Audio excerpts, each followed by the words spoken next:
Okey, selamat pagi semua. Hari ini keluarga kami berada di Istana Jaha. Okey, Istana Jaha ni berada di Kota Baru, Kelantan. Istana Jaha ni merupakan istana Melayu tradisional yang penuh dengan ukiran-ukiran seni tradisional Melayu. Jadi jom kita sama-sama saksikan ukiran-ukiran yang terdapat di istana ini. Let's go! Let's go!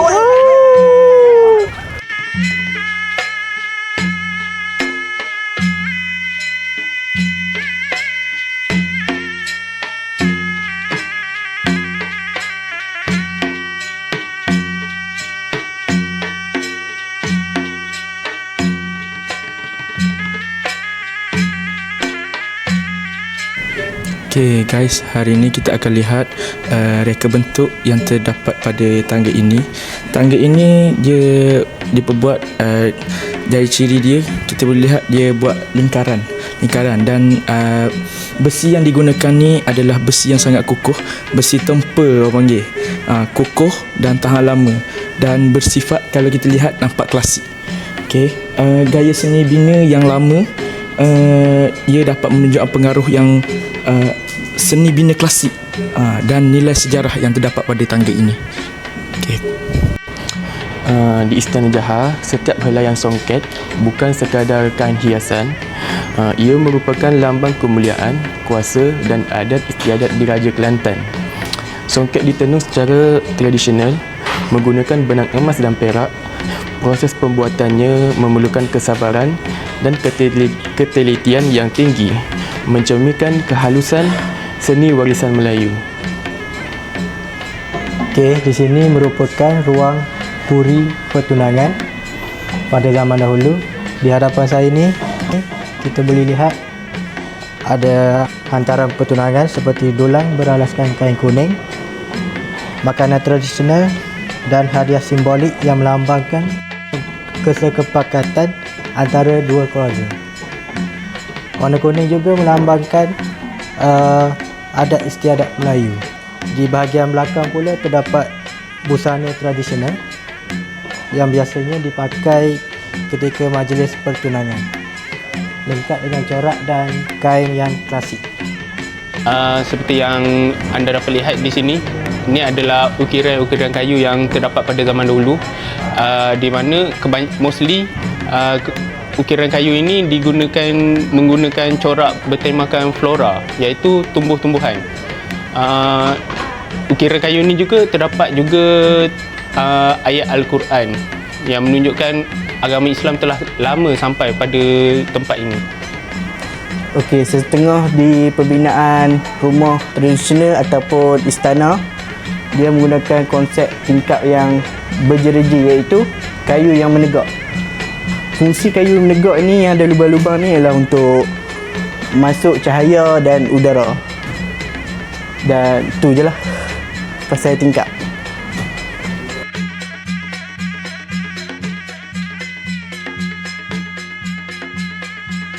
Okay, Assalamualaikum. Hari ini saya akan bercakap tentang reka bentuk Istana Jaha. Istana Jaha diperbuat 100% daripada struktur kayu. Namun kini telah melalui pengubahsuaian di mana mereka menggunakan mozaik dan simen bagi mengukuhkan struktur. Akan tetapi mereka tetap mengekalkan keaslian tradisional Istana Jaha, iaitu struktur kayu. Di sini kita boleh lihat bangunan Istana Jaha pada tahun 1970 di mana mereka menggunakan struktur kayu yang begitu banyak bagi mengekalkan keaslian.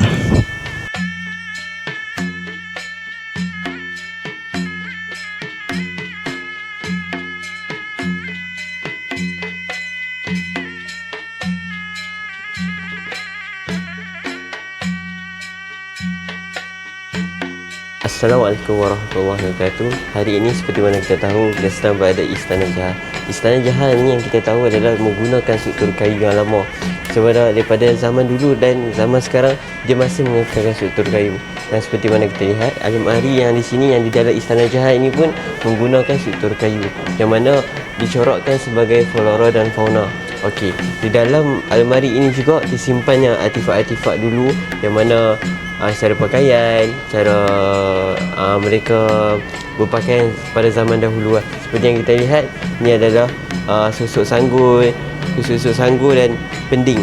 Di sana kita lihat adalah kasut, iaitu kasut kain bertikat. Dan di sini pula kita lihat adalah tepak sirih, yang zaman-zaman dulu kan kita selalu memakai sirih.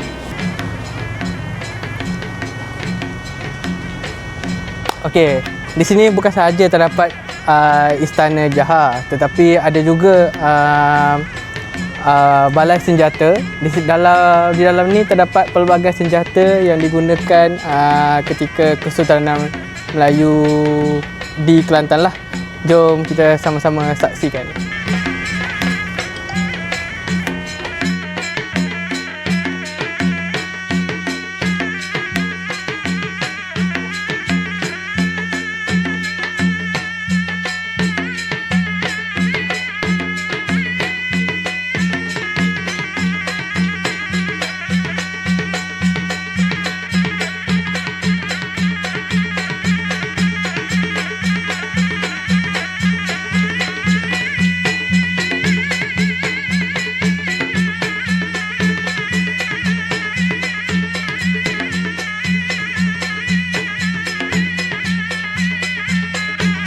Okey, untuk permulaan, boleh Puan terangkan secara ringkas tentang sejarah pembinaan Istana Jaha?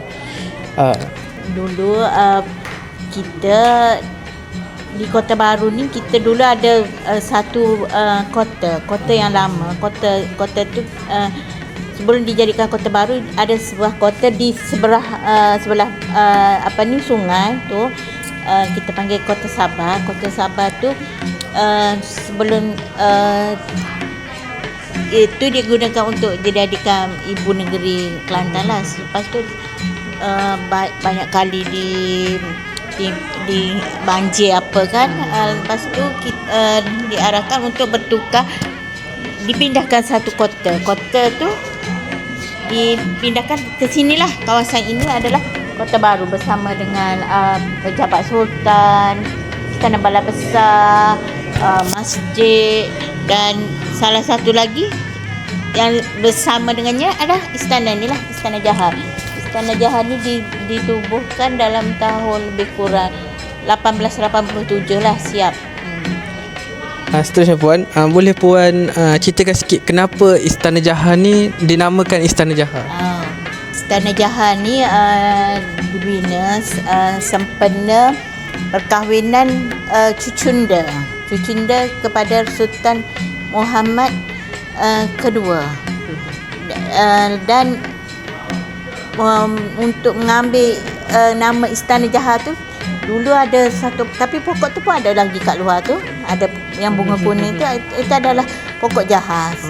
Untuk diringkaskan cerita, ambil nama pokok tu Istana Jaha. Seterusnya, boleh Puan ceritakan sikit salah satu keistimewaan Istana Jaha melalui ukiran kayunya yang sangat halus. Ukiran kayu dah.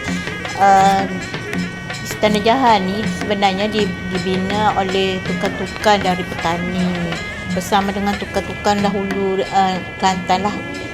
Tukang yang istana guna. Selepas dia buat Istana Balai Besar, dan dibuat untuk istana ni. Lepas tu kelebihan dia, kita tidak gunakan paku, kita gunakan pasak. Tahu pasak kan macam mana? Lepas tu ukiran yang digunakan teramatlah unik. Macam janda berhias. Kalau awak boleh tengok, banyak ukiran kan kat sini. Macam tu lah. Dia unik dengan berbagai cara pelbagai ukiran. Dari segi dinding berhiasnya, dari segi pagarnya, dari segi tangganya, dan dari segi tiang-tiang ni pun saya rasa lebih unik. Boleh Puan ceritakan sikit apa perbezaan Istana Jaha ni dengan istana lain-lain di Malaysia? Istana Jaha dia ni kelebihan. Kelebihan dia saya rasa dah sekarang ni adalah satu. Bangunan ini adalah bangunan warisan. Lepas tu sekarang dah tak ada dah rasanya, sebab kita muzium ni kita ambil dijadikan muzium ni dalam tahun 1981 dan tidak satu pun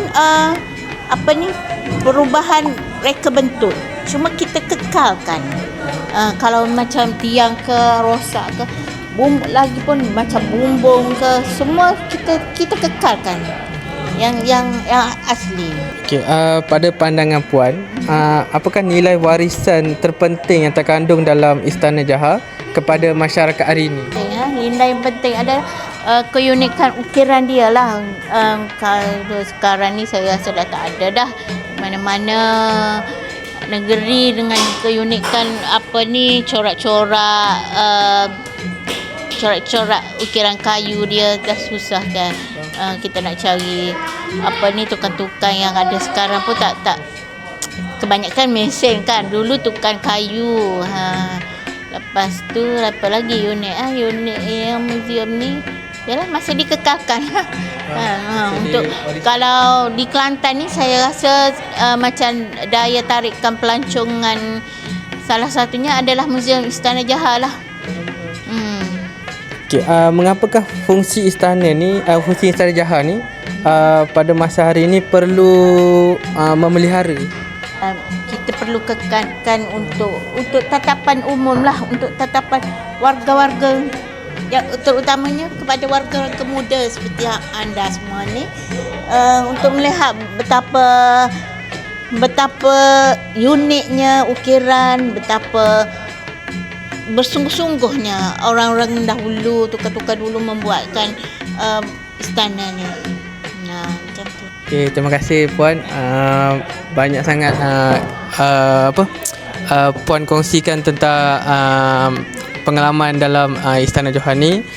Terima kasih sekali lagi kongsi sudi masa dengan kami untuk kongsikanlah. Okey, sekian, terima kasih.